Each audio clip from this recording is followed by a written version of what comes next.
je vous remercie d'être ici pour un sujet qui est très grave, puisqu'il s'agit des lobbying. On pourrait dire le sketch des chasseurs, vous savez, il y a le bon et le mauvais chasseur. Moi, je pense qu'il y a le bon et le mauvais lobbyiste. Le mauvais lobbyiste, je pense qu'on le connaît assez facilement, c'est Total, c'est BlackRock par exemple, qui ont toujours un petit essai de loi à proposer aux députés en sortie de Bruxelles, en sortie de l'Assemblée nationale à Paris. Et puis il y a les bons lobbyistes, ceux pour qui, moi je pense, qui ont des causes justes.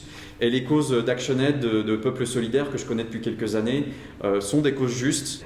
Et donc les lobbyistes sont des gens qui ont des compétences professionnelles en communication, pour faire croire un certain nombre de choses. Des fabricants de tabac qui se battent depuis de nombreuses années pour faire croire que ce qu'on raconte sur la relation entre le tabac et la santé, c'est des blagues, c'est pas certain. Ils préfèrent semer le doute sur les avancées scientifiques plutôt que de nier en bloc. C'est la même chose pour le climat d'ailleurs. Le lobbyiste a plus de techniques de communication que le responsable du GIEC, qui finit par dire je ne sais pas très bien, ça sort de mon domaine d'expérience scientifique, etc. Et donc, c'est là-dessus que jouent les lobbyistes. En tant qu'élu, comment vous vous situez par rapport à ce qui vient de nous être expliqué, d'une part le lobbying et d'autre part le plaidoyer, puisque en tant qu'élu, vous faites du lobbying et vous devez recevoir des plaidoyers. Tout simplement lorsque vous avez, je ne sais pas, par exemple l'association des commerçants de Besançon qui va venir nous poser un certain nombre de questions pour obtenir des modifications de projet, pour obtenir éventuellement des aides dans le cadre de travaux, ce genre de choses.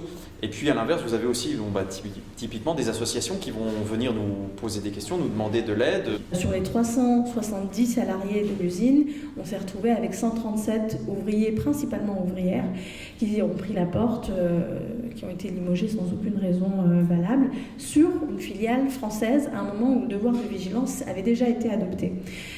Et du coup, nous, à l'époque, on s'est mobilisés, on a été en Turquie, on a récolté des témoignages, on a fait en sorte que le public en France soit mis au courant assez largement de cette lutte-là.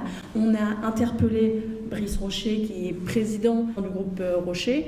À une époque, nous avions une adhérente individuelle qui avait des actions chez Mattel et qui allait systématiquement à l'Assemblée Générale de Mattel pour les interpeller sur les conditions de travail des femmes en Chine, dans les fabrications de jouets et autres. Le plaidoyer, c'est le mode d'intervention qui consiste à aller vers et interpeller des personnes, des responsables politiques, à l'aide de mots d'action pour obtenir du changement politique. Est-ce que je fais tourner un chapeau où on met des problématiques et ensuite on se sépare en groupes et chaque groupe travaille sur des modes d'action pour faire du plaidoyer?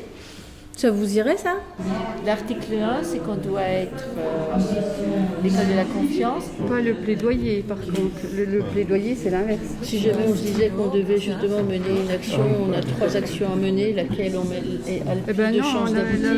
C'est-à-dire que le moyen de pression du parti politique... Parce que c'est là-bas que le problème, il est... C'est vrai que les lobbies pharmaceutiques se gavent. Une autre thématique intéressante, c'est le 2 poids 2 mesures sur la situation des migrants. Suggestion, jusqu'à 25 ans. Entre parenthèses, ce sont les étudiants. Ah oui, tu veux dire. Ah oui, mais tu sais, tu as des femmes en difficulté. C'est ce que Ah d'accord. Pour les Palestiniens, c'est pareil, il y a une petite orientation aussi. Donc c'est... J'engage ma structure, c'est-à-dire tous mes bénévoles, tous mes adhérents, tous mes donateurs s'engagent à ça. Dans l'expectative, on va dire. Il y en a 2, oui. Il y en a 2 Quand on a fait des manifestations contre la réforme du lycée. Oui, dans l'accueil, Parce que le fruit, nous, on n'a pas d'affichage sur le fruit oui, dans l'accueil. À mon avis, il va y avoir des campagnes là-dessus. Hein. Ben oui, ben voilà. Il y aura une campagne là-dessus, c'est pas possible. On ne peut pas laisser passer ça. Il y a déjà du concret en place. Ouais. Je crois que vous avez travaillé sur plusieurs thématiques. Oui, nous sommes les mauvais élèves. En fait, il y avait plusieurs thèmes, donc on a discuté des thèmes et de l'opportunité de travailler sur ces thèmes. Quel type d'alliance on peut créer? Avec qui on peut porter ce plaidoyer?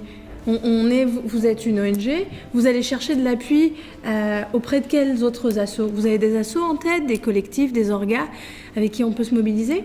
Des associations qui s'occupent des migrants, comme le collectif Solmiré. Il y a aussi l'Association nationale des villes et territoires accueillants, l'ANVITA. Et comment on va s'organiser avec nos copains, copines de chez la Croix-Rouge, la CIMAD, les orgas que vous avez cités?